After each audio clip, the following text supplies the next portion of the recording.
Télé Futurs Médias mbokk yi ñu ngi leen di nuyu di rafetlu seen ànd ak ñun xibaaru diggu bëccëg gi li ci gën a fës wàllu trafic de migrants ginnaaw Adama Gaye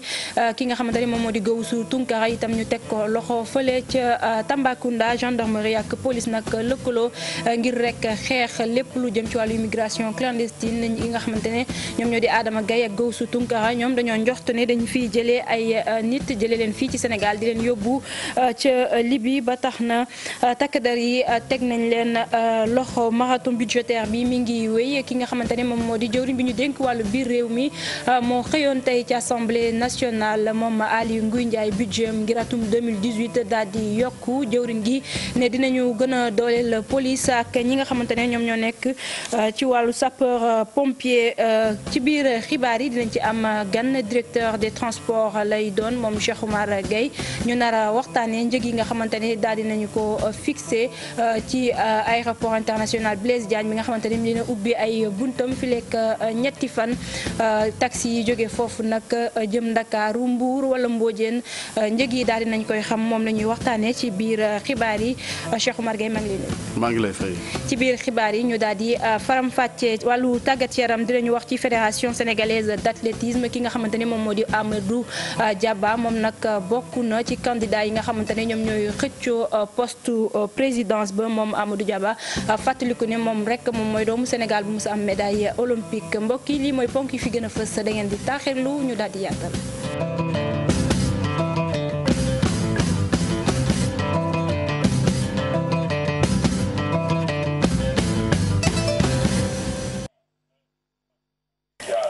mbokk yi ñu ngi leen di nuyu di rafetlu seen ànd ak Télé Futurs Médias di leen dalal jàmm ci xibaaru diggu bëccëg yi ni ñu ko junjee doore kook lu soxal immigration clandestine ñi nga xamante ne dañuy bàyyeekoo fii ci Afrique wutali tugal di ko jaaree ci dëkku arab yi gendarmerie ak police nag ñoom taxaw nañu temm ngir rek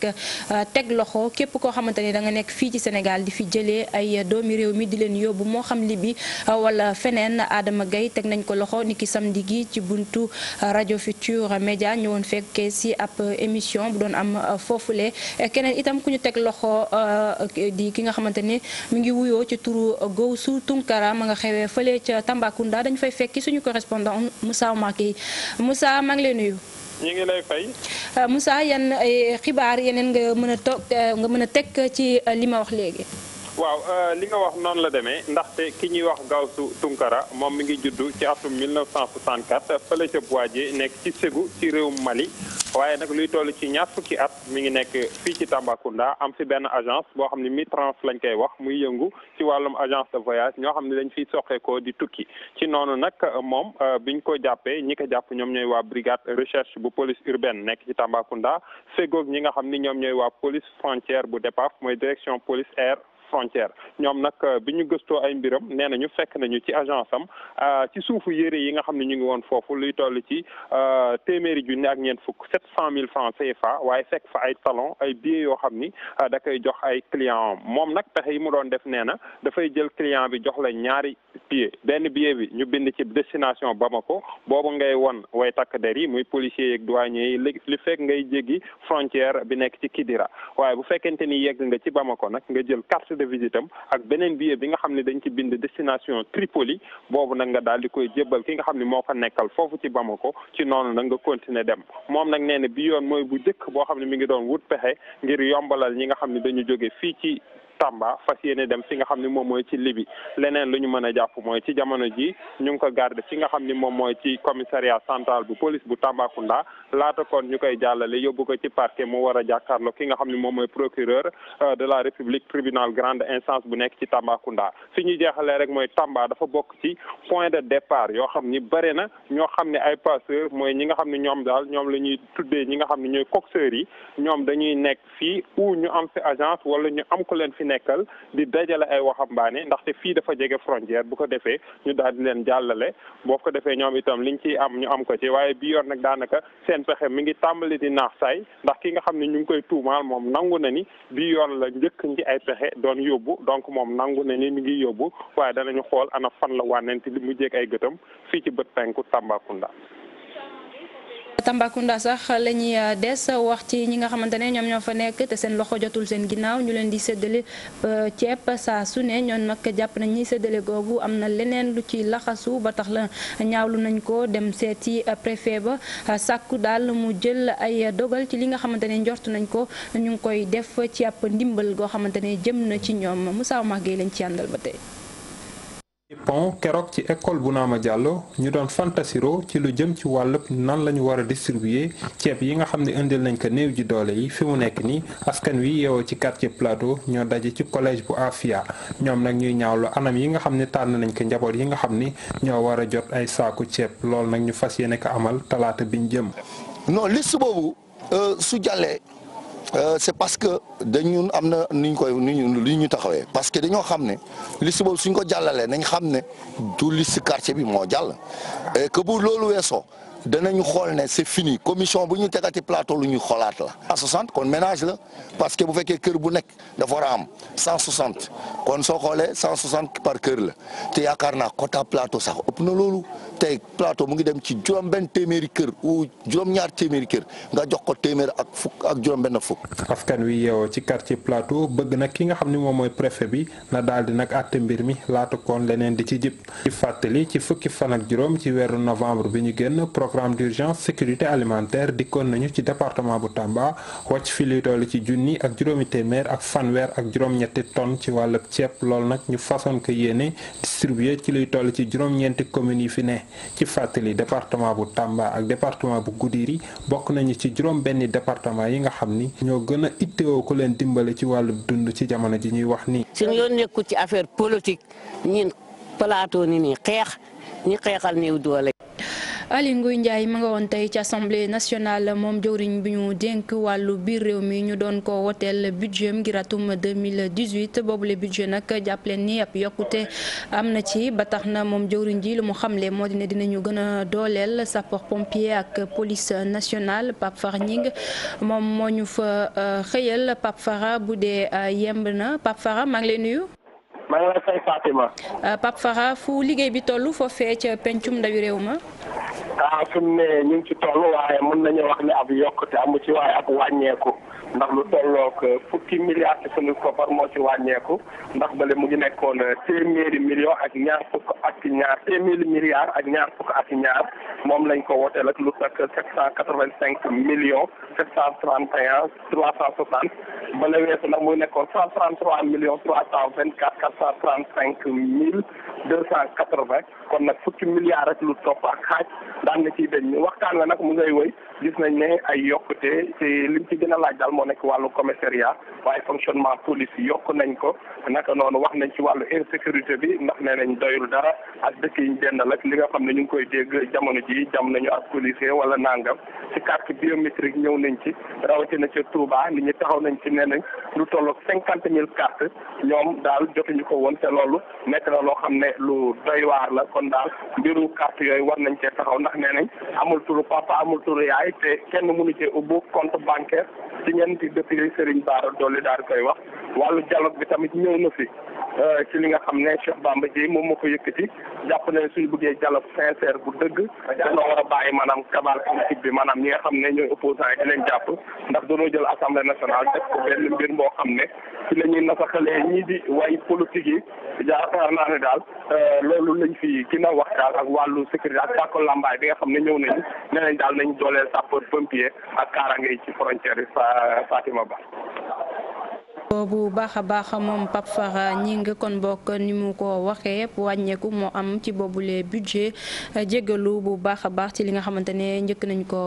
wax ñu wéyal xibaar yi dem ba ca biti réew wax ci doomi Sénégal yi nga xamante ne ñoom ñoo fa nekk rawatina ca France ñu bàyyeekoo nag fii ci ay dëkk yu sori fii ci Sénégal lu ñu xamle nag moo di ne nguur gi daanaka dafa fàtte seen gox yooyu ci wàllu ay projet ak jumtuwaay yoo xamante ne daal dina yombal dund gi ñi nga xamante ne ñoom ñoo fa nekk li ñuy sàkku nag moo di ñu gestu seen mbokk yooyu bu baax a baax ñoom it ci seen wàll dinañ def seen kéem kàttan ba daal di jàppale seeni gox yooyu lee dañ ci ànd ak suñu natango Ibrahima Camara. mbootaay bi di mouvement avenir et devenir de nos localités ëmb ay dëkk yu bari yu féete ci penku Sénégal di ŋàññ ñàkkum jumtuwaay bu seen diwaan ba nekkee. ñoo ngi ci au XXIe siècle jaaduwul ci yenn gox-goxaan yi biir Sénégal am ci ay dëkk yoo xam ne amuñu ndox wala amuñu maanaam buñ bëggee faju amuñu fu ñu fajoo. Nous on attend beaucoup de choses de l'État. On attend vraiment de l'eau surtout.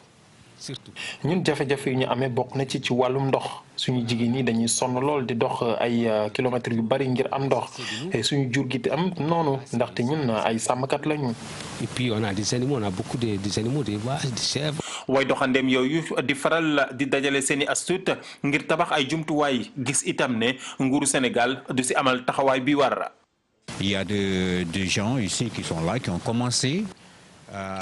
suñu association yi bu ñu fexee ba amal mbébét ngir tabax ay jumtuwaay li gën mooy nguur gi taxawuñu waaye duñ gis nguur gi ngir mu gunge ñu ci wàllu yooyu. Et beaucoup de moyens financiers pour qu'ils les donnent, que les émigrés eux-mêmes les donnent. bu ñu boolee suñ doole aussi dañu ñaan nguur gi mu mën a jàppale ñi nga xam ne si ñi ngi ci réew mi fii waaye tamit ñi ngi jéem a dajale seen doole ngir dimbali population yi nekk foofu. Moïse Sarr bokk ci Alliance pour la République bu France di leen dëfal. C'est vrai, tout ce qui a été dit aujourd'hui, je ne peux pas vous dire que je peux régler. li ñu fi dégg yëpp daanu ko taataan jottali ko njiitu réew mi Macky Sall te leer na ma ni dina si jël ay matuwaay yi nga xam ne moom war. Connaissant le président de la République, des instructions seront données. doomu bund yooyu bëgg di wéyal seen taxawaay si tabaxu jumtuwaay yooyu waaye di artu nguuru Sénégal gi ne loolee moom la war.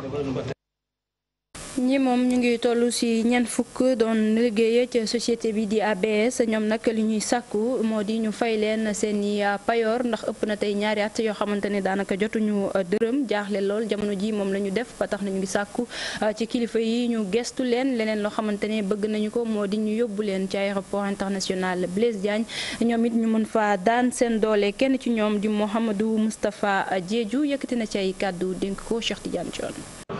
biñ ko tënkee ci benn société loolu xalaatu syndicat bi yi nga xam ne moom laa jiite la waaye bañ ko xalaatee prendre woon forme waaye dañu amoon ay garanties yu ñoon laaj moo di ne suñuy toxu jas nañu garantir les emplois te yàlla def na ne aussi comme ni ma ko waxee léegi ci nasaraan 400 nit moo fi nekkoon tey signé nañu accord boo xam ne yàlla suturaal nañu ba ñu am 867 agents yu ñu garantir ñuy jóge AHS ak SHS te boo seetee tey société boobu ña fa nekk am CDI ak CDD 770 la. 250 ndax ñoom dañoo am aéroport bu nekk Turquie boo xam ne ça fait plus de 2 millions de passages te ñooy def an lañ foofu 250 lañ. bi ñu waxee loolu aussi ñun ñu bañ indi suñuy argument ndax jël nañu sax exemple Abidjan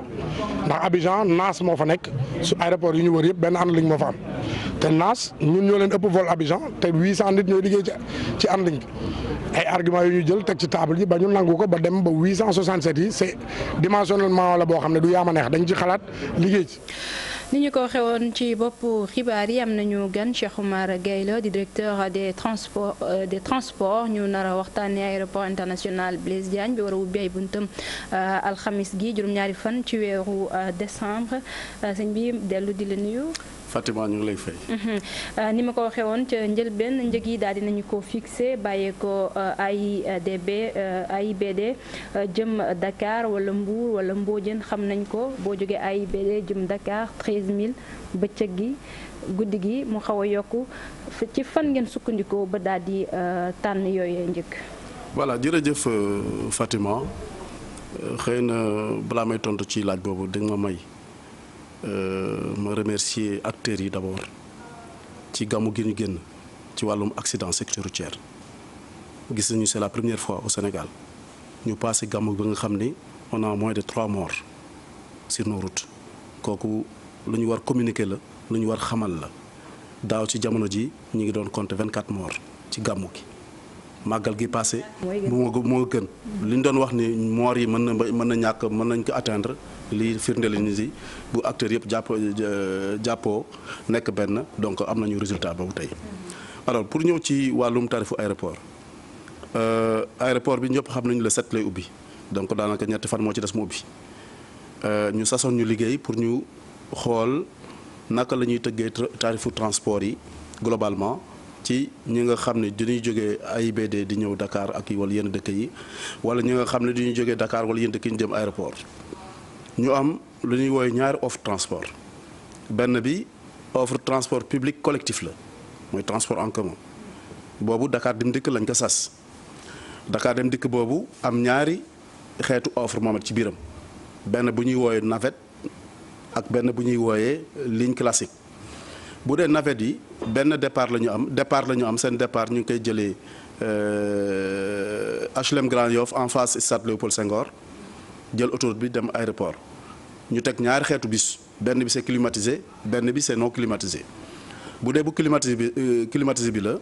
6 000 francs lay usager bu nekk fay pour dem aéroport wala di jóge aéroport di ñëw Dakar boo ko jëlee navette boobu wala bu dee bus bu non climatisé la toujours ci navette boobu 3 000 francs ngay fay jóge Grand Yoff jëm aéroport jaar autoroute bi wala nga jóge aéroport ñëw Grand Yoff toujours jaar autoroute bi kooku mooy offre Dakar Dem Dikk ci wàllu navette beneen offre bi ci wàllu ligne classique lu ñu wooyee ci ligne Dakar Dem Dikk yi am na juróomi ligne yi nga xam ni tëgg na leen yóbbu leen ñu dem aéroport ñu jóge ci biir dëkk bi fu nekk ci dëkk bi jëm aéroport ligne yooyu nag boo ko moo xam nga jël ko fii Dakar ci foofu ci nit ñi fu nekk noonu ñu jëm aéroport prix yi mi ngi varier entre 500 francs ak 1000 francs boo jógee aéroport naka noonu nga jógee aéroport jëm ci fa nga war jëm ci ligne yooyu 500 francs la ba 1000 francs mu des nag beneen xeetu transport bu ñuy wooyee transport individuel public individuel mooy taxi taxi yooyu ñu ni nañ ko réglementer tarif yi te boo déggee dans le monde ñuy wax réglementation tarifu taxi aéroport mooy taxi yi nga xam ni usagers yi nga xam ni aéroport lañ jóge dañu voyager moo xam aéroport lañ jóge jëm ci dëkk yi tarif yooyu la ñuy réglementé loolu moo indi tey bu ñu defee suñu calcul yi donc tenant en compte effectivement compte d'exploitation taxi ak li ci jëm yëpp ci wàllum charge fixe ak charge variable bu dee charge fixe mën nañ ci wax toujours rek mooy wàllum amortissement prêt bi parce que dañu jël oto leb ko muy oto yu bees war ko fay te war nañu liggéey pour fay loolu donc fay boobu da nga ko ciy génne nga génne assurance oto bi parce que assurance dafay am assurance tout risque oto bi pour kaaraange usagers yi ak en cas d'incident wala accident alors boo fayee yooyu nga boole ci salaire bi salaire u chauffeur bi dafay fixe toujours ak frais généraux yi mooy lan visite technique ba nga xam ni oto bi dina ko def ñaari yoon ci at bi mooy redevance yi muy fay yi ci aéroport bi foofu mooy budget bu muy fay bi macaron yi ak seen cotisation yi ñu def seen biir yooyu mooy charge fixe yi bu dee charge variable yi nag mooy carburant bi doog a ñëw liquide yeeg ñoom seen doog a ñëw pièces détachées yi doon ñëw main d'œuvre doon ñëw yooyu boo ko boolee nga calculer lu ñuy tuddee benn coût kilométrique coût kilométrique boobu nga calculer moom ngay def marge entre 15 et 30% marge boo am coût boobu nga am nag moom ngay multiplier par le nombre de kilomètres mooy distance bi séparé. kon day mel ni client bi moo koy fay de li ñu fi wax yëpp. client bi moo koy fay parce que c'est un service moom dafa investir pour gagner lu mu investir mooy dafa investir ci otoom jënd carburant jënd ay pièces détachées jënd fay assurance am xam yooyu moo ko fay dépense am la. léegi coût bi nag moo war a supporter loolu. mais 13000 quand même bëccëg gi 18000 guddi gi est-ce que loolu cherut tamit. man dama jàpp ni dafa yomb trop. lu tax dafa yomb. alors lu tax dafa yomb tey jii tey boo xool aéroport Léopold Senghor. taxi boo jëlee tey taxi jour limite périmètre bi croisement Cambérène la donc boo jëlee aéroport Yoff ba croisement Cambérène 5000 francs ngay fay le jour et 6000 francs la nuit te booy natt kilométrage bi daanaka 10 kilomètres si lay jam wala 10 et demi lay jam aéroport Léopold Senghor ba croisement Cambérène. lu weesu croisement Cambérène da ngay waxaale mën na àgg 10 000 comme mën na ko weesu booy jëm Pikine nag jëm Guédiawaye ak jëm Kër Massar wala Rufisque. waaye donte Yoff gi nga jëm muy 1 kilomètre ak aéroport bi 5000 francs yooyu ngay fay. waaw teewul gam-gam leel kilométrage boobu. ak 47 kilomètres ba nga xam ni ci nekkul ci biir Dakar. waaw donc loolu yomb na loolu ci wàllu taxi. dafa cher parce que junni ak juróom-benn téeméer jàpp ñetti junni ak juróom-benn téeméer quand même ci sénégalais lambda. non du sénégalais lambda. du sénégalais lambda. du sénégalais lambda ku wàcc ci aéroport bi la rek. waaw ku wàcc ci aéroport wala jëm Dakar wala Mbodiène wala Mbour. xam nga bu doon benn boo jëmee Joal sax mën ngaa fay ba ñeenti. bu doon benn alternative la ñu am. ñu mën a wax waaye duñu jox choix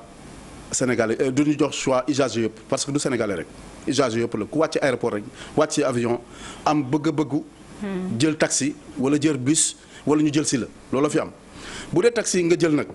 am na un prix à payer dans tous les aéroports du monde tarifu taxi c'est au bas mot 20 à 25 000 francs et ñun nekkuñu ci tarif yooyu ñu ngi ci 13 000 francs avec 47 kilomètres. 13 000 francs à Dakar. à Dakar avec 47 kilomètres. boo jëmee Joal yaa ngi fay ñeenti junni yu teg sax ñaar téeméer. bu dee la nuit. te péage bi bu dee la nuit. te péage bi ñëwagul. te péage bi ñëwagul loolu lu muy firndeel mooy. tey nit bu investir ci benn secteur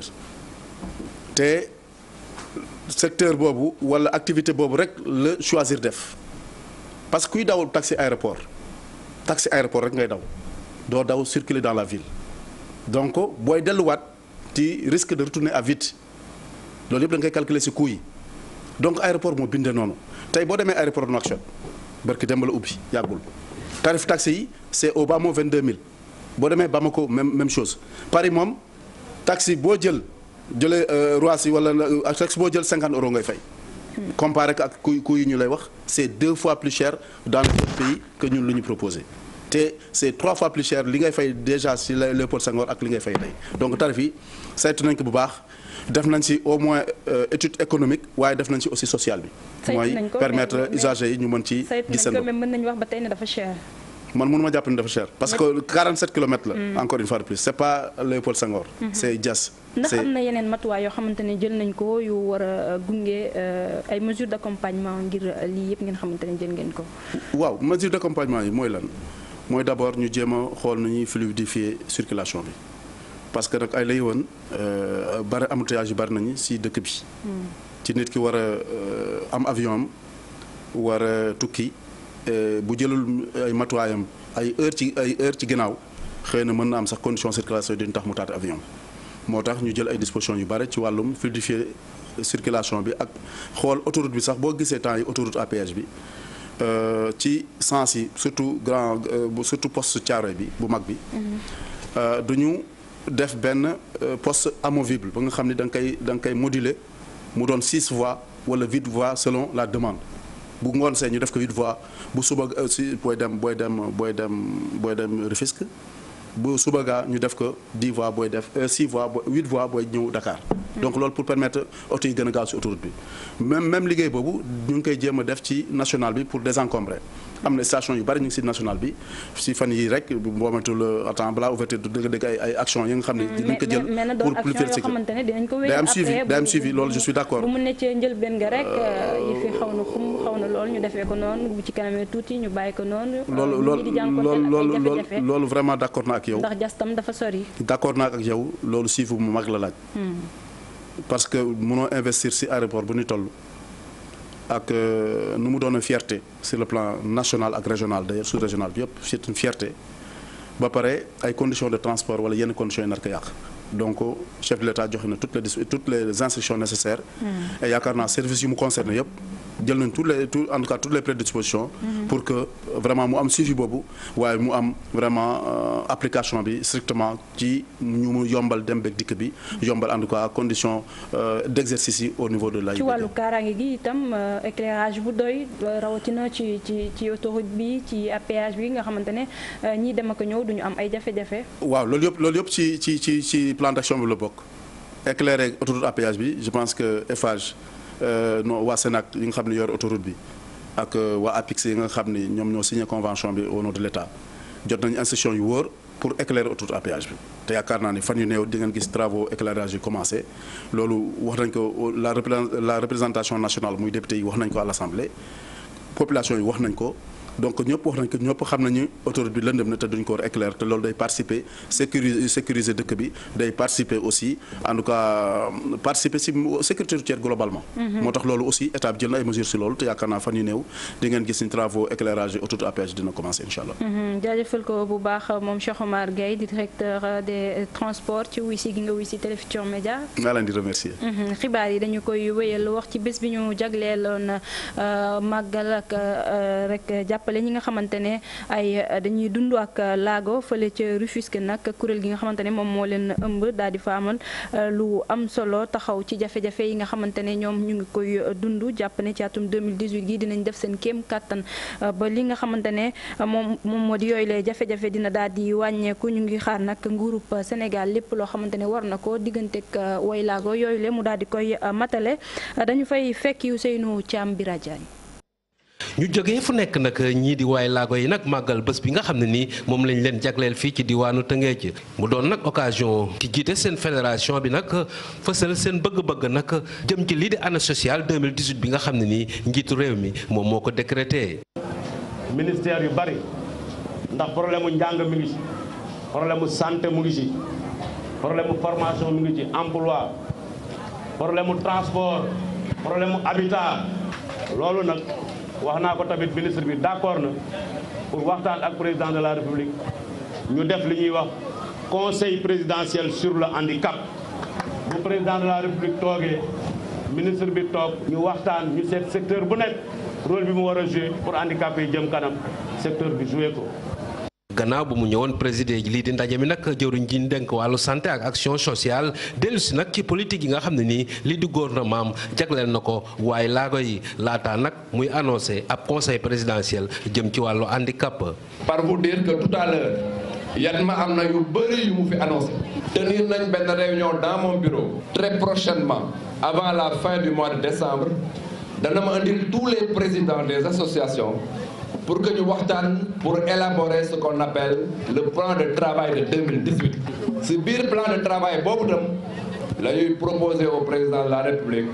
pour que mu lancer def benn conseil présidentiel sur le handicap. leneen lu ñu mën a jàpp nag ci célébration boobu muy xaati mukk benn convention de financement bu juróomi téeméeri million ak lii di ONG britannique bii di Safe Saver ngir nag gën a jëmmal gën a dooleel lii di taxawaayu handicapé yi jëm ci wàllu politique ak citoyenneté. ñu jëm ca Ziguinchor foofu leen nag conseil municipal ba ma ngay màggal ki nga xamante ne moom moo di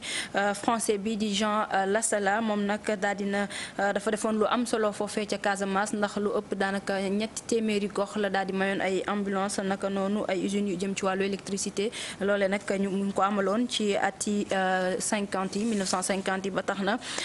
jàpp nañ ne moom def na fa liggéey bu am solo ñu koy fàttaliku ak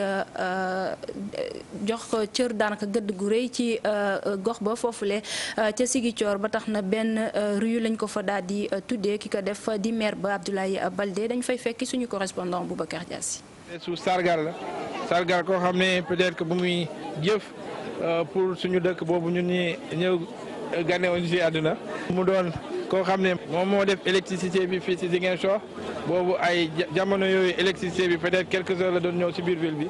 donc bu ne doon koo xam ne dafa participer ci tabaxu Ziguinchor. mënuñu woon bañ a sargal ku mel ne noonu surtout Raci Dolli mi continuer di jàppale Ziguinchor di jàppale Casamance parce que at bu nekk dina indi ay ambulance yu bare jagleel ko dëkku Casamance yi rawatina dëkku kaw yi donc joxe na plus de 300 ambulances yoo xam ne. ñetti téeméeri ambulance yoo xam ne dina ko jagleel village yi donc kooku je pense que sargal ko mënuñ ko fay action yoo xam ne mu ngi koy def mu ngi jàppale aussi ay néew ji doole mu ngi jàppale ay école di jàppale ay dispensaires yu nekk fii ci biir commune bi loolu moo waraloon vraiment ñu ne tey dañ koy sargal ci sama tour conseil municipal bi yëpp que opposition comme majorité municipale ñun ñëpp lëkkaloo voté benn résolution boo xam ne à l'unanimité lañ ko voté pour jagleel ko yoon. tàggat yaram wàllu athlétisme léegi leer na Amadou Diaba bokk na ci candidat yi nga xamante ne ñoom ñooy xëccoo poste président fédération sénégalaise d'athlétisme xamle na candidature am moom nag bu ñu fàttalikoo mooy benn doomi Sénégal boo xamante ne mës na am médaille olympique candidature boobule nag am ñu bëri ñoo xamante ne ñu nga ca ginnaaw fas yéene ko jàppale ndax xamle nañ ne li mu def ci wàllu athlétisme daanaka benn doomi réew mi defu ko ba tax na noppi nañu ngir rek gunge ko ci li ni mel ci wàllu tàggat yaram ba tey bi yoon ci wàllu football wax ci Linguère bu Saint-Louis moom nag moom moo daal di dóor ñaari ginnaaw génération foot wala boog génération foot ci boppam la dóor benn bal ci dara mu nekkoon match bu am solo but bi nag ki ko dugal di Moustapha Diop ci 65e minute bi dañuy dem ba ca Ndar Géej ca fekk fa suñu correspondant Ousseynou Diop. non amul problème xam nga football moom moo doy waar da ngay gis des fois championnat di démarré équipe démarré 3 4 défaites après next phase mais xëy na bi ñu démarré actuellement xaw na métti vraiment kenn ñaan li ab défaite mais aussi boo yoree xale il faut nga mel ne temps ñu arbitré wu am tuuti fekk si championnat bi mais ren li ma waxoon ak ñaari tel ren pour ñëpp mën ko xam boo indi ay xale yow mosu football championnat il faut nga mel ne temps ñu arbitré wu mais soo bëggee am résultat immédiat day xaw a métti mais liggéey rek moo lay jox loolu parce que boo xoolee équipe bi yëpp tey les 18 à part y a que 4 anciens la majeure part des joueurs sont des nouveaux. boo gisee match bi ñu joué tey match bu du woon match bu yomb dans la mesure où ci première mi-temps bi gis nañu ñaari tëri téye bal bi di ko indi suñu camp lu bare bare boo xoolee ñi nekkoon ci kanam li ñu doon dellu gannaaw dafa bëri bu ñu rectifié en deuxième mi-temps yéeg nañu seen kaw on a été beaucoup plus agressif ci loolu d'ailleurs moo indi bii bi yaakaar naa ne match yi ñëw tamit ni ñu paree ci ñaareelu mi-temps bi rek war nañu mën a commencer noonu incha allah. ñaari tali bokk la Linguère bu Saint-Louis dóor benn bal ci dara ponk bu mujj bi ci xibaar yi li ci yéenekaay yi la ak Barthélémy Ngom.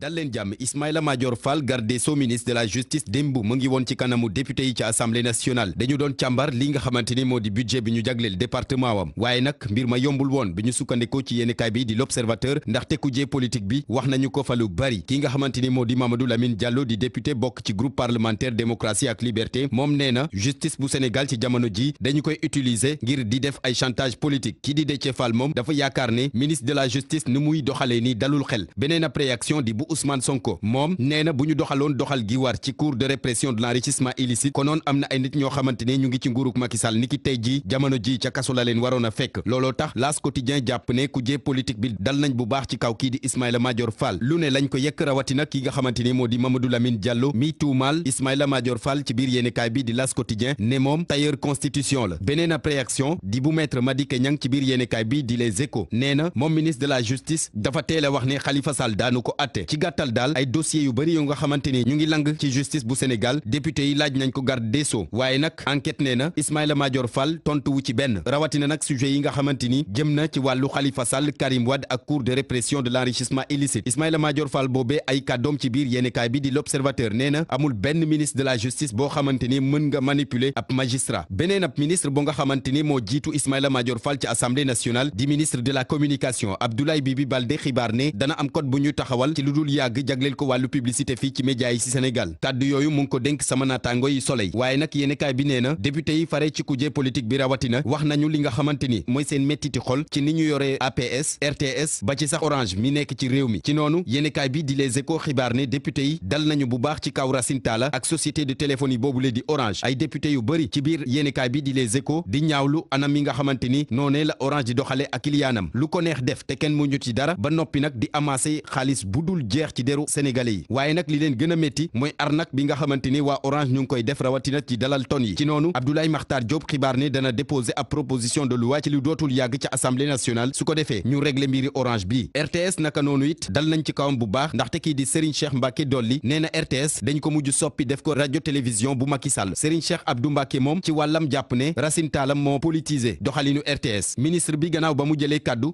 sàkku ci Racine Talla ngir rek muy gën di yemale ñëpp ci RTS ba noppi nag di def liggéey bi nu mu waree ñu des ba tey ci assemblée nationale ak premier ministre Mohamed Boun Abdallah Dionne niki ëllëg ci talaata gi la war a dem janook député yi déclaration de politique générale la war a def waaye nag enquête xëy na tey siiwal sujet yi nga xamante ni ci la ñuy xaar kii di premier ministre bokk na ci boru Sénégal bi nga xamante ne ñu bëri nee nañu dafa diis mbirum terrorisme nekkinu migrants yi ñuy jaay fële ca Libye débat bi ñeel franc CFA ak it dossier yu bëri yu mel ni Khalifa Sall ak kii di Cheikh Tidiane Gadio yéenekaay bi di réew mi quotidien ne lay xaar Mohamed Boun Abdallah Dionne moom bari na ci assemblée nationale Le Soleil ne déclaration de politique générale la war a def ngir rek wax ban politique la président de la république tëral su ko defee mu daal di gën a mën a suqali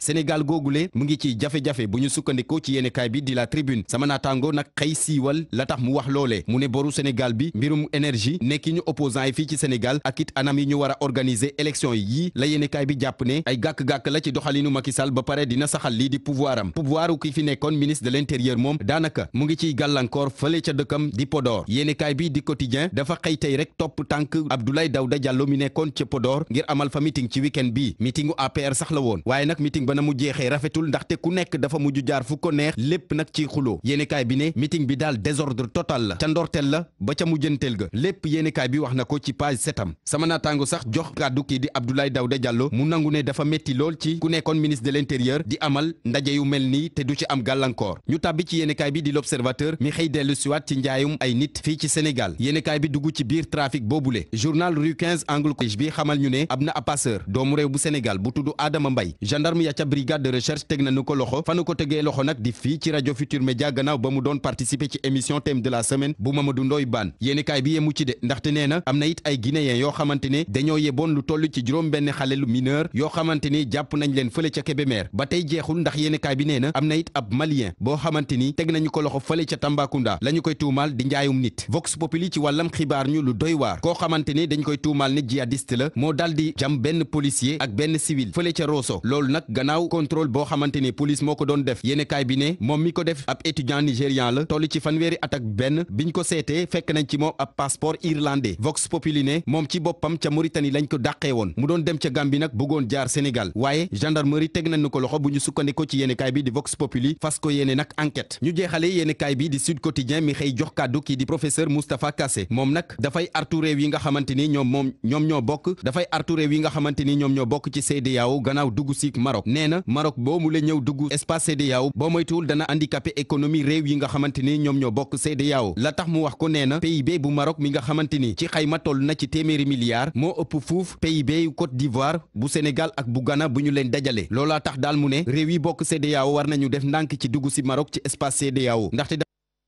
jaajëfal ko moom Barthélémy Ngom yéen nag nanu ci teewlu bi fii la ñu yem ak yéen ci xibaaru diggu bëccëg bi rédaction bi dina fi teewaat 19h30 ak 20h ak yeneen i xibaar laata loolu ñu bàyyi leen ak programme bu Télé Futurs Médias di leen ñaanal kenn dalu jàmm ju ko sàkku ci